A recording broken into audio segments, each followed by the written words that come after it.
1637 Tulip Mania. 17. The first half of the 17th century. A period when economic, scientific, and cultural transformations were rapidly rising across Europe. At the heart of this transformation stood the Dutch Republic, which, despite its small size, had become one of the world's most powerful trading states. The Netherlands was experiencing its golden age thanks to its dominance in maritime trade, its advanced financial system, and its enterprising merchant class. Yet in the shadow of this golden age, one of the most debated events in financial history took place. By 1637, the tulip, an ordinary ornamental plant, had become a symbol not only of botanical value but also of economic expectations and human psychology. Known in history as Tulip Mania, this event is regarded by some researchers as history's first financial bubble, while some historians argue that it has been exaggerated well beyond reality over time. So what really happened? How did a flower become one of the most valuable investment instruments of its time? Was the 1637 collapse really as large an economic crisis as it is often described? 1581 The Dutch Republic, which declared its independence from Spain in 1581, quickly became one of Europe's most powerful trading economies. The port of Amsterdam was one of the most important hubs in the trade network established between the Atlantic and the Baltic. Spices from the East Indies, porcelain from China, textiles from India, and valuable goods from different regions of the world were bought and sold here. This economic vitality did not stem from trade alone. The Bank of Amsterdam provided confidence in international money transfers, insurance activities were developing, and the world's first modern stock exchange was operating here. Thanks to this climate of economic confidence, new investment instruments were emerging, capital was circulating rapidly, and broad segments of society were participating in trade activities. Dutch merchants were discovering new ways to share risk and reward every day. Alongside this prosperity, conspicuous consumption habits also began to spread through society. Rare works of art, exotic plants, porcelain collections, and the like. Luxury goods brought from different parts of the world came to be seen as a status symbol of wealth. The tulip was about to become one of the important symbols of this social and cultural change. In fact, the tulip's native home is Central Asia. This elegant flower, cultivated by the Turks for centuries, gained even greater importance especially during the Ottoman Empire. 16. In the 16th century, European diplomats and naturalists stationed in Istanbul helped send tulips grown in Ottoman palace gardens to Europe. One of these diplomats was Ogur Gizelin de Busbek, who served in Istanbul as the ambassador of the Holy Roman Empire. The tulip bulbs Busbek sent to Europe quickly increased interest in the flower across the continent. The Netherlands' climate turned out to be quite suitable for growing tulips. Later, the work carried out by Flemish botanist Carolus Clusius at the Leiden University Botanical Garden laid the scientific foundation for tulip cultivation in the Netherlands. The rare tulips in Clusius's collection were occasionally stolen, propagated, and sold among private collectors. In this way, the tulip ceased to be merely an ornamental plant and began to become a symbol of prestige. What made tulips so unique were the extraordinary color streaks they displayed. The red and white, purple and yellow, and white patterns seen in some varieties were extremely rare. At the time, people believed this appearance resulted from special cultivation techniques. Modern scientific research has revealed that these patterns were actually caused by a plant virus known as the tulip-breaking virus. This virus negatively affected the plant's health, but at the same time gave the flower a unique beauty.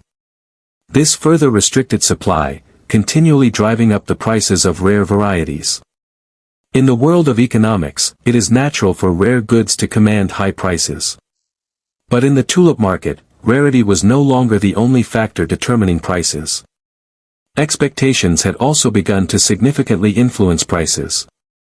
By the 1630s, tulip trading had changed considerably. Tulip bulbs, initially purchased only by collectors and natural science enthusiasts, gradually began to be bought and sold as investments. The continuous rise in prices began attracting new investors to the market, merchants, doctors, lawyers, shopkeepers, craftsmen, and the like. Even people who had never before had any connection to the plant trade turned to this market. For bulbs that remained underground for most of the year, contracts were drawn up for future delivery. This practice, similar to the futures contracts we use today, came to be known at the time as wind handle, meaning trade in wind. This was because, in many transactions, no tulip was actually ever delivered.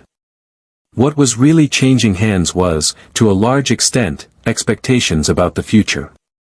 Along with these expectations, prices were also rising rapidly. When Tulip Mania is mentioned, one of the most frequently cited varieties is the Semper Augustus. With its white petals adorned with red flame-like patterns, it was considered one of the rarest tulips of its time.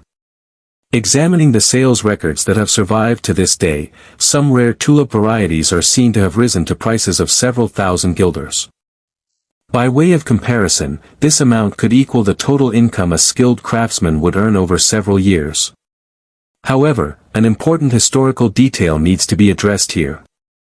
Much of the popular claim that a single tulip bulb could buy a house along a canal cannot be fully verified by the documents that have survived to the present day. Modern historians state that much of this narrative was exaggerated as it was passed down through later centuries. In February 1637, a tulip auction held in the city of Haarlem ended in a way that no one had expected. Not enough buyers showed up. This was the first time the market experienced a loss of confidence. The belief that prices would no longer rise quickly took hold. As the number of people wanting to sell their holdings increased, the number of buyers steadily declined. And in the end, prices fell sharply within a short period. The failure to honor a significant portion of the futures contracts led to legal disputes between the parties.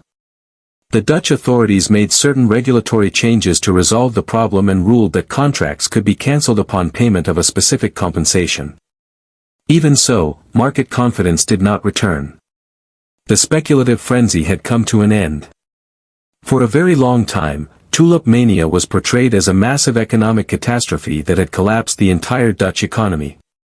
However, academic studies conducted over the past 50 years have led to a reassessment of this view. Economic historians such as N. Goldgar, Peter Garber, and Earl Thompson state that the event's impact was limited to certain groups of investors. The surviving archives indicate that no systemic collapse occurred across the Dutch economy as a whole. Maritime trade continued, and the banking system kept operating. The Dutch economy continued to grow in the years that followed.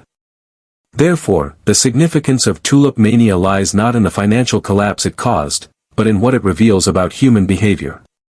The 1637 Tulip Mania is recorded as one of the most remarkable events in financial history.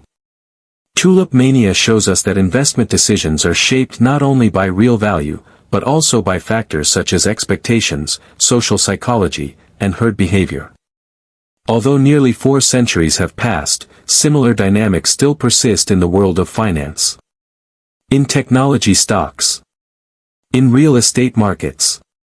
In crypto assets. And from time to time, in different investment instruments, we can still see traces of this event from the past. Perhaps Tulip Mania's most important legacy to humanity is that it reminds us of this truth. Economic instruments may change. Markets may transform. But hope, fear, expectation, and human psychology will largely continue to remain the same for centuries to come. If you enjoyed this video, don't forget to subscribe to the Stock Market Historian channel. We will continue exploring the events that have shaped stock market history with academic rigor.